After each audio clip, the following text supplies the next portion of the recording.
ओम शांति। ये संपूर्ण सृष्टि चक्र स्मृति और विस्मृति का एक बेहद का खेल है। जब आत्मा को स्व की स्मृति है तब तक आत्मा सर्व प्राप्तियों से संपन्न है। जब आत्मा विस्मृत हो जाती है, खुद को भूल जाती है, अपने पिता को भूल जाती है, इस चक्र के आदि मध्य अंत को बिल्कुल भूल जाती है, तब हम सभी को स्मृति स्वरूप बनाने, स्मृति विस्मृति के चक्र से हम आत्माओं को परे ले जाने हमारा मीठा बाबा इस सृष्टि पर आते हैं। हम आत्माओं को हमारे अस्तित्व की स्मृति दिलाते हैं, पिता की याद दिलाते हो और हमारे विशेष कर्तव्य की, हमारे गुणों की, हमारे अंदर छिपी हुई शक्तियों की बाबा हमें ही याद दिलाते हैं। और फिर हम आत्माएं हनुमान की तरह शक्तिशाली बन जाते हैं और इस बहुत बड़े विषय सागर को पार कर देती हैं। तो आज की मुरली भी हमारी स्मृति की शक्ति को बढ़ाने का पाठ पढ़ा रही है। सुनते हैं बाबा के मीठे मधुर महावाक्य। आज है 24 तारीख, 24 अगस्त 2024। बाबा के महावाक्य हैं, मीठे बच्चे, बाप ने तुम्हें संगम पर जो स्मृतियाँ दिलाई हैं उसका सिमरण करो तो सदा हर्षित रहेंगे। इस दुख धाम में हंसने के लिए, खुश रहने के लिए इंसान बहाने ढूंढता है, क्या क्या नहीं करता है। बाबा हमें सदा काल हर्षित बनाने के लिए बस क्या कहते हैं, संगम पर जो बाबा ने हमें स्मृतियाँ दिलाई हैं, हम कौन हैं, किसके हैं, कितने भाग्यवान हैं, ये सारी स्मृतियाँ दिलाई हैं, उनका बस सिमरण करो, बार बार सिमरण करो। सिमर सिमर सुख पाओ तो देखो कितने हर्षित रहते हैं। प्रश्न है, सदा हल्के रहने की युक्ति क्या है? किस साधन को अपनाओ तो खुशी में रह सकेंगे? यही तो चाहिए, लाइट रहे, कोई बोझ ना हो और खुश रहे, है ना? उत्तर है, सदा हल्का रहने के लिए इस जन्म में जो जो पाप हुए हैं वह सब अविनाशी सर्जन के आगे रखो। बाकी जन्म जन्मांतर के पाप जो सिर पर हैं उसके लिए याद की यात्रा में रहो। याद से ही पाप कटेंगे, फिर खुशी रहेगी। बाप की याद से आत्मा सत्व प्रधान बन जाएगी। ओम शांति। मीठे मीठे रूहानी बच्चों को रूहानी बाप समझाते हैं, तुमको स्मृति आई है कि हम आदि सनातन देवी देवता धर्म के थे।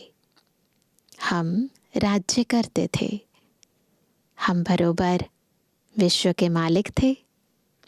उस समय दूसरा कोई धर्म नहीं था। हमने ही सतयुग से लेकर जन्म लेते 84 का चक्र पूरा किया। सारे झाड़ की स्मृति आई है।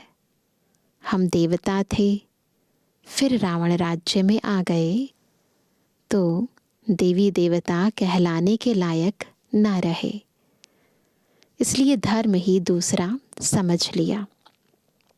और किसका भी धर्म बदलता नहीं है, जैसे क्राइस्ट का क्रिश्चियन धर्म, बुद्ध का बौद्ध धर्म ही चला आता है।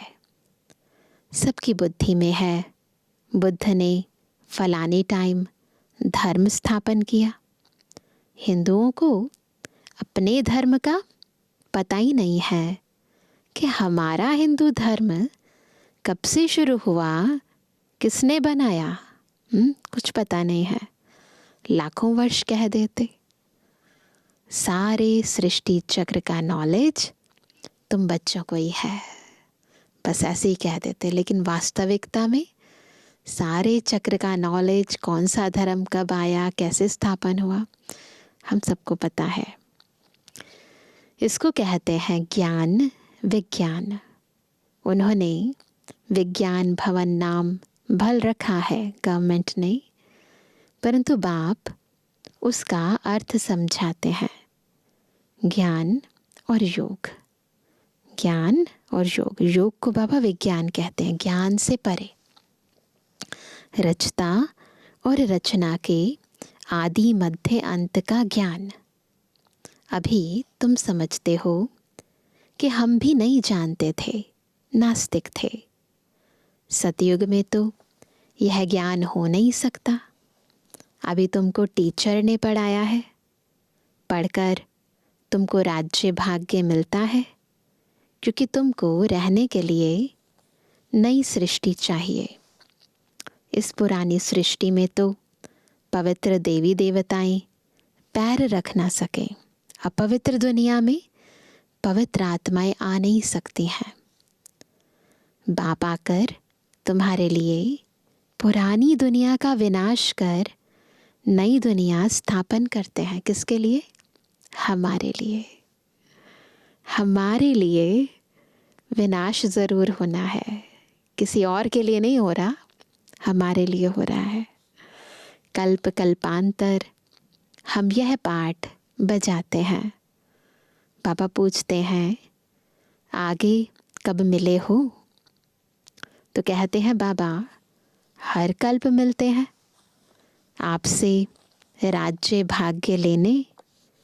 कल्प पहले भी बेहद सुख का राज्य भाग्य मिला था। यह सब बातें जो स्मृति में आई हैं, अब उनका सिमरण होना चाहिए, जिसको बाबा स्वदर्शन चक्र कहते हैं। हम पहले सत्व प्रधान थे। यह भी तुम्हें स्मृति आई कि हर एक आत्मा को अपना अपना पाठ मिला हुआ है। हम आत्मा छोटी अविनाशी है, उनमें पाठ भी अविनाशी है, जो चलता ही रहेगा। यह बनी बनाई बन रही, इसमें नई बात कोई ऐड व कट नहीं हो सकती है। कोई भी मोक्ष को पा नहीं सकते। कोई मुक्ति मांगते हैं, मुक्ति अलग है, मोक्ष अलग है। यह भी स्मृति में रखना है। स्मृति में होगा तो औरों को भी स्मृति दिलाएंगे। तुम्हारा धंधा ही यह है।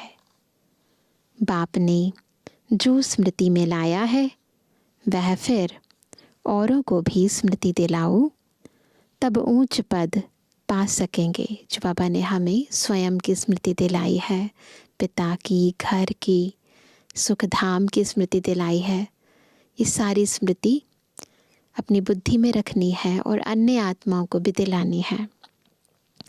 ऊंच पद पाने के लिए बहुत मेहनत करनी है। मुख्य मेहनत है योग की।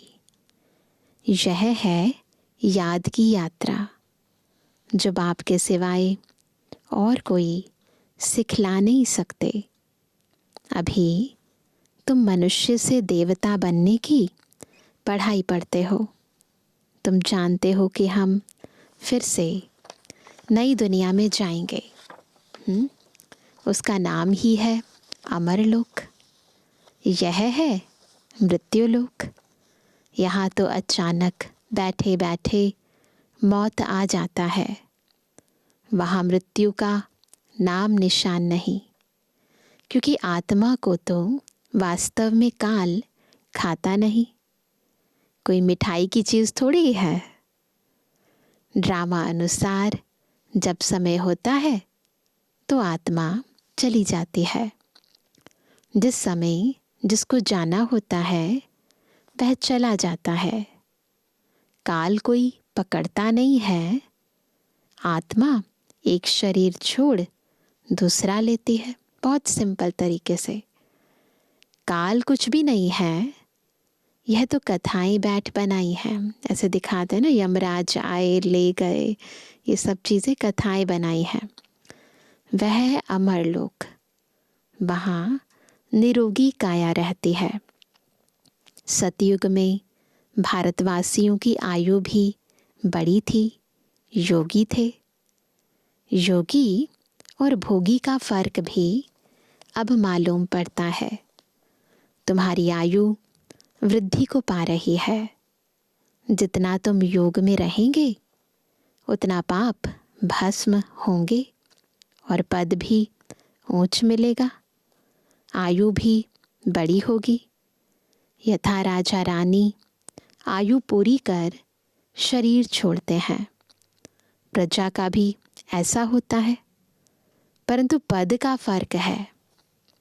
अब बाप तुमको कहते हैं, स्वदर्शन चक्रधारी बच्चों, यह अलंकार तुम्हारे हैं। याद दिलाते हैं, ये अलंकार देवताओं के नहीं हैं, ये हमारे हैं। हमने बुद्धि में स्व का दर्शन यानी स्वदर्शन चक्र फिराया है। गृहस्थ व्यवहार में रहते कमल फूल समान तुम रहते हो, तो कमल फूल का अलंकार भी हमारा है। सिवाय तुम्हारे और कोई रह ना सके, इतनी पावर कि कलयुग के अंदर गृहस्थ में रहते पावन रह सकें। ये पावर केवल शिव बाबा हम आत्माओं को अब संगम पर देते हैं। इसके अलावा बाकी दुनिया वाले तो संकल्प भी नहीं कर सकते। यह भी स्मृति आई है कि इस जन्म में हमने कितने पाप किए हैं। पहले तो पता ही नहीं था पाप क्या है, पुण्य क्या है, कर रहे थे, परंतु अब पता चलता है कि हमने इस जन्म में कितने पाप किए हैं। इसलिए बाबा कहते हैं, वह सब अविनाशी सर्जन के आगे रखो तो हल्के हो जाएंगे। बाबा को बता देने से, बिल्कुल दिल से रियलाइज़ कर देने से, बाबा को बिल्कुल सच्चाई सफाई से, ऐसे नहीं बस बताने के लिए बताना, परंतु सच्चाई से सफाई से, है ना, रियलाइजेशन से बताएंगे तो हल्के हो जाएंगे। बाकी जन्म जन्मांतर के पाप जो सिर पर हैं, उसके लिए योग में रहना है। योग से ही पाप कटेंगे और खुशी भी रहेगी। बाप की याद से सतोप्रधान बन जाएंगे। मालूम है कि हम याद से यह बनेंगे तो कौन याद नहीं करेगा, परंतु यह युद्ध का मैदान है, मेहनत करनी पड़ती है इतना ऊंच पद पाने के लिए। यह भी बच्चों को स्मृति आई है कि बेहद के बाप से हम ऊंच ते ऊंच वर्षा लेते हैं, कल्प कल्प लेते हैं। तुम्हारे पास बहुत आएंगे, आकर महामंत्र लेंगे मनमना भव का। मनमना भव का अर्थ है अपने को आत्मा समझ बाप को याद करो। यह है महान मंत्र महान आत्मा बनने के लिए। वह कोई महात्मा है नहीं। महात्मा तो वास्तव में श्री कृष्ण को कहा जाता है। महात्मा यानी पवित्र आत्मा। तो दुनिया के अंदर सब आत्माएं अपवित्रता से पैदा हुई हैं, विकारों से उत्पन्न हुआ है उनका शरीर, तो महात्मा नहीं कहला सकते उन्हें। तो बाबा कहते कि महात्मा तो वास्तव में श्री कृष्ण को कहा जाता है, क्योंकि वह पवित्र है। देवताएं सदैव पवित्र रहते हैं। देवताओं का है प्रवृत्ति मार्ग, सन्यासियों का है निवृत्ति मार्ग। वो भी पावन रहते हैं, परंतु निवृत्ति मार्ग है। और देवताएं भी पवित्र रहते हैं, परंतु प्रवृत्ति मार्ग है। स्त्रियां तो धक्के खा ना सके। अभी तो बहुत सारी बहनें भी साधु सन्यासी बन गई हैं, परंतु साकार बाबा के महावाक्य हैं तो उस समय इतना बहनें नहीं बनती थी। तो बाबा कहते हैं स्त्रियां तो धक्के खा ना सके। यह सब अभी कलयुग में खराबियां हो गई हैं। स्त्रियों को भी सन्यासी बनाकर ले जाते हैं। फिर भी उन्हों की पवित्रता पर भारत थमा रहता है।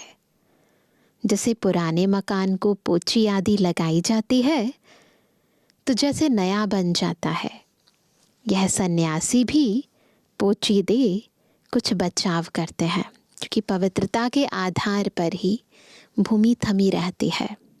इसलिए बाबा कहते हैं कि भारत में साधु सन्यासी, इनका भी बहुत बहुत योगदान है भारत की भूमि को थमाने के लिए।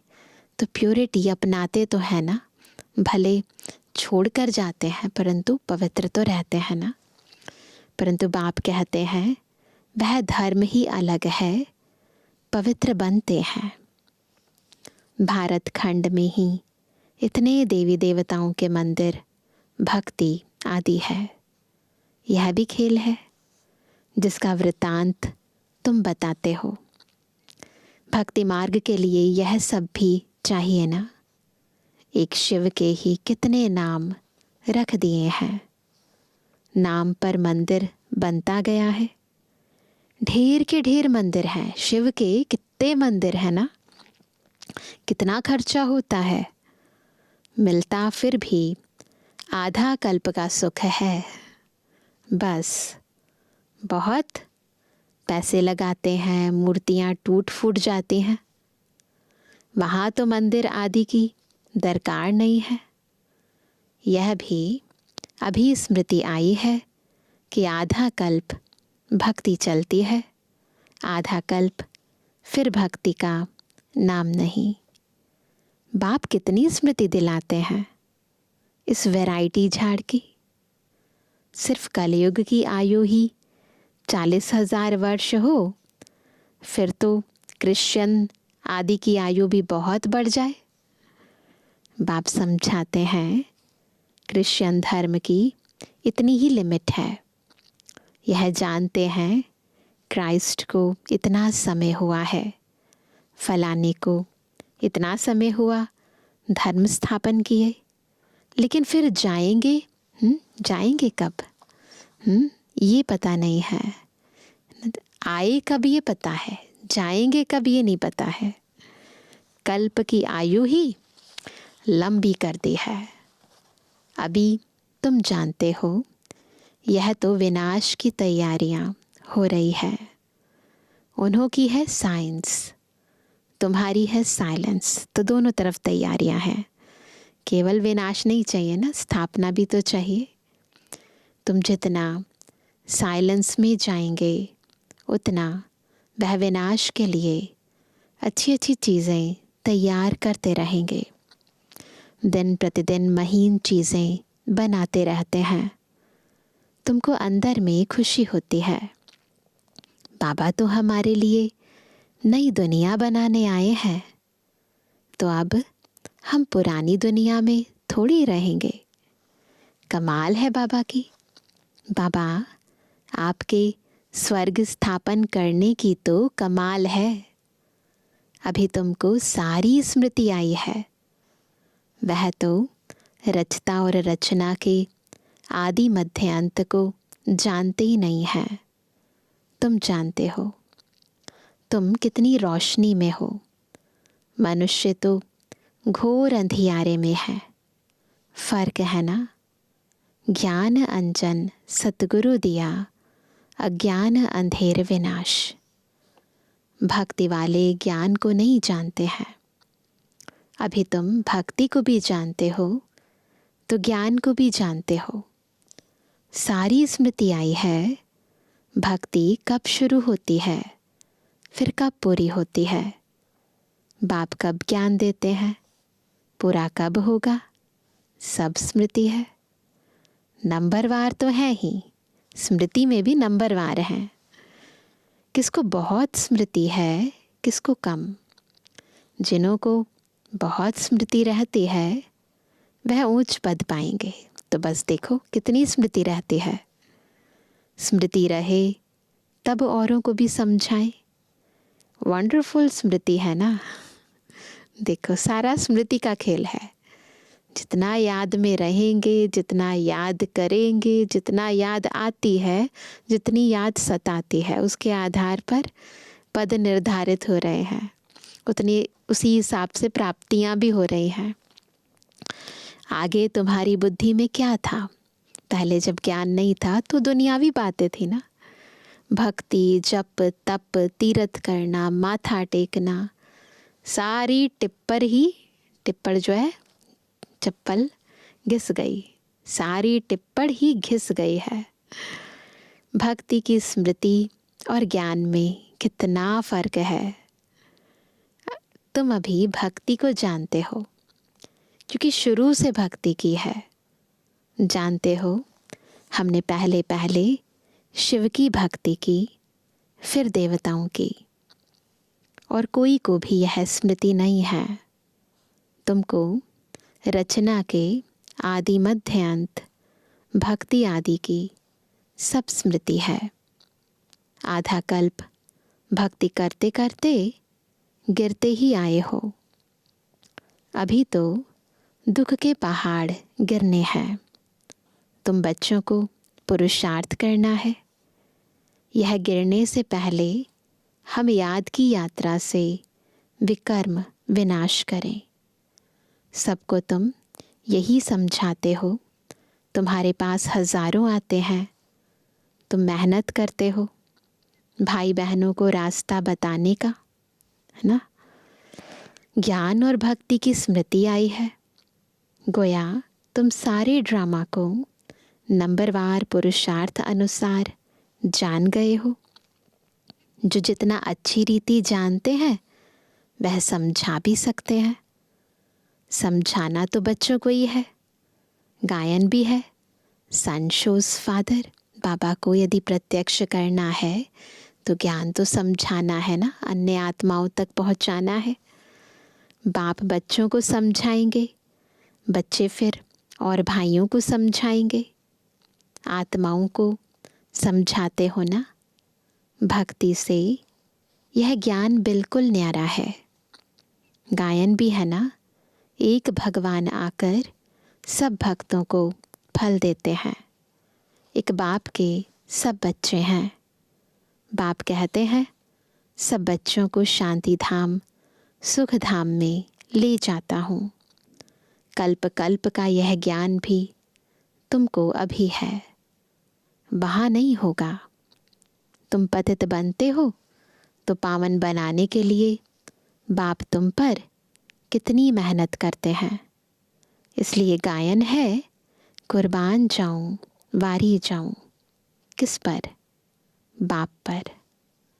फिर बाप मिसाल बताते हैं, यह कुर्बान कैसे गया। फॉलो इस सैंपल को करो। बाबा ब्रह्मा बाबा का एग्जाम्पल देकर, और एग्जाम्पल देना ही नहीं परंतु बाबा का पूरा जीवन चरित्र ही हमारे सामने एक प्रेरणादायक पूरा का पूरा जीवन चरित्र था। तो जब उनको देखते हैं, बाबा को फॉलो करते हैं, कैसे बाबा ने त्याग किया, तपस्या की, सेवा की, तो बिल्कुल करना सहज हो जाता है। तो इसलिए बाबा कहते हैं कि बाबा मिसाल बताते हैं, यह कुर्बान कैसे गया। फॉलो इस सैंपल को करो। यही फिर लक्ष्मी नारायण बनते हैं। तो जो लक्ष्य है और जिस आत्मा ने उस लक्ष्य को प्राप्त किया, कैसे लक्षणों को धारण किया, कैसे अपने जीवन को परिवर्तन किया, जब उसको बुद्धि में रखते हैं तो सहज हो जाता है सब कुछ करना। अगर इतना ऊंच पद पाना है तो ऐसा कुर्बान जाना है, ब्रह्मा बाबा जैसा। साहूकार कभी कुर्बान हो ना सके। कुर्बान होने के लिए दिल बहुत बड़ा चाहिए, बाबा के साथ लगन बहुत ज़बरदस्त चाहिए। लेकिन साहूकार जो होती है कि बुद्धि जब धन में कमाने में लगी रहेगी तो फिर बाबा में बुद्धि इतनी नहीं होगी ना, तो इतना कुर्बान भी नहीं जा पाएंगे। यहाँ तो स्वाहा करना पड़े, सब कुछ कुर्बान। साहूकार को स्मृति ज़रूर आएगी। गायन भी है ना, अंत काल जो स्त्री सिमरे।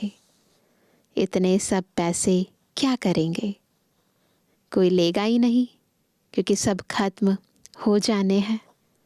मैं भी लेकर क्या करूँगा? एंड में बाबा भी नहीं लेंगे किसी का। शरीर सहित सब कुछ खलास होना है। आप मुए, मर गई दुनिया। यह धन आदि कुछ भी नहीं रहेगा। जब हम ही नहीं रहेंगे तो फिर धन का क्या करेंगे? बाकी गरुड़ पुराण आदि में तो रोचक बातें डाल दी हैं। उसमें बताया है ना अगर ऐसी स्थिति के अंदर शरीर छोड़ेंगे, ये कर्म करेंगे, तो फिर ऐसी ऐसी योनि में आपका जन्म होगा। तो बहुत सारी इंटरेस्टिंग बातें हैं उसके अंदर डराने के लिए, ताकि इंसान पाप कर्म ना करे। बाप कहते हैं यह शास्त्र आदि हैं भक्ति मार्ग के। आधा कल्प भक्ति मार्ग चलता है, जबकि रावण राज्य होता है। कोई से पूछो रावण कब से जलाते हो, तो कहेंगे परंपरा से। अरे परंपरा से तो रावण होता ही नहीं, मालूम ही नहीं है तो कह देते हैं परंपरा से। तुम बच्चों को अब स्मृति आई है, रावण राज्य कब से शुरू होता है। कितनी सारी स्मृतियाँ आ गई ना, भूल गए थे, सब कुछ बाबा ने याद दिला दिया। तो बाबा कहते हैं रचता रचना का राज भी तुम समझते हो। अब बाप कहते हैं बच्चे मामेकम याद करो तो पाप कटे। एक दो को यही सावधानी देते रहो, बस सबको ये याद दिलाओ, बाबा को याद करो। घूमने फिरने आपस में जाओ तो भी यही बातें करो, तो भी यह बातें करो। सारा झुंड तुम्हारा इस याद की अवस्था में चक्र लगाए तो तुम्हारे शांति का प्रभाव बहुत पड़ेगा। पादरी लोग भी बहुत साइलेंस में जाते हैं, क्राइस्ट की याद में, कोई तरफ देखते भी नहीं हैं। तुम तो यहाँ बहुत याद में रह सकते हो। कोई गोरख धंधा नहीं है, बहुत अच्छा वायुमंडल है। बाहर में तो बहुत छी वायुमंडल रहता है। इसलिए सन्यासियों के आश्रम भी बहुत दूर दूर होते हैं। तुम्हारा तो है ही बेहद का सन्यास। हमने स्थूल रूप में अपने आप को दुनिया से अलग नहीं किया है, परंतु अंदर से मन और बुद्धि से डिटैच हो गए हैं। तो ये है बेहद का सन्यास। पुरानी दुनिया अब गई की गई, यह कब्रिस्तान है, फिर परिस्तान होना है। वहाँ हीरे जवाहरों के महल बनेंगे। यह लक्ष्मी नारायण परिस्तान के मालिक थे ना, अब नहीं है। बाप कहते हैं मैं कल्प कल्प कल्प के संगम युगे आता हूँ। यह सारा चक्र रिपीट होता ही रहता है। इस समय तुमको सब स्मृति आई है, जबकि बाप ने स्मृति दिलाई है केवल इस समय। जब नाटक पूरा होने वाला है, ख़त्म होने वाला है, तब बाबा सब कुछ याद दिला रहे हैं कि क्या क्या किया है हमने अब तक इस ड्रामा के अंदर, ताकि अंतिम सीन देखते समय हमारा हृदय विदीर्ण ना हो, दुखी ना हो, परेशान ना हो। इसलिए बाबा खास हमें इतनी सारी हमारी ही स्मृतियाँ दिलाते हैं। आगे कुछ भी बुद्धि